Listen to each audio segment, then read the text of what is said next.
1000 யானைகளோட ஒரு கல்யாணம். அந்த தெய்வீக கதைய பத்தி தான் இப்போ பார்க்க போறோம். ஒரு யானைய பார்த்தாலே நமக்கு அவ்ளோ ஆச்சரியம். யோசிச்சு பாருங்க, 1000 யானைகள் ஒன்னா வந்தா? ஆமாங்க, 1 2 இல்ல, முழுசா 1000 கம்பீரமான யானைகள். ஆனா சுவாரஸ்யம் என்னன்னா, இந்த பிரம்மாண்டமான காட்சி நிஜம் இல்ல, இது ஒரு கனவு. இந்த அற்புத கனவு கண்டது யாருன்னு தெரியுமா? ஆண்டாளுங்கிற ஒரு இளம் பெண். ஆண்டாள் பெருமாள் மேல ரொம்ப ஆழமான பக்தி கொண்டவங்க. அவங்களோட ஒரே ஆசை அந்த பெருமாளையே கல்யாணம் பண்ணிக்கணுங்கிறது தான். அப்படி இருக்கும்போது ஒரு நாள் ராத்திரி அவங்களுக்கு ஒரு ஸ்பெஷலான கனவு வருது. அதுக்கு பேர் தான் வாரணம் 1000. அப்படின்னா 1000 யானைகள் சூழ வர்ற ஒரு ஊர்வலம். அந்த கனவுல 1000 யானைகள் வருது.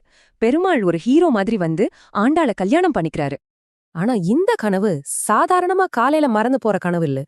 ஆண்டாள் என்ன பண்ணாங்கன்னா, அந்த தெய்வீக காட்சிய ஒரு அழகான கவிதையா மாத்திட்டாங்க. அந்த பாசுரங்கள் தான் இன்னைக்கும் நம்ம கொண்டாடுற நாச்சியார் திருமொழி.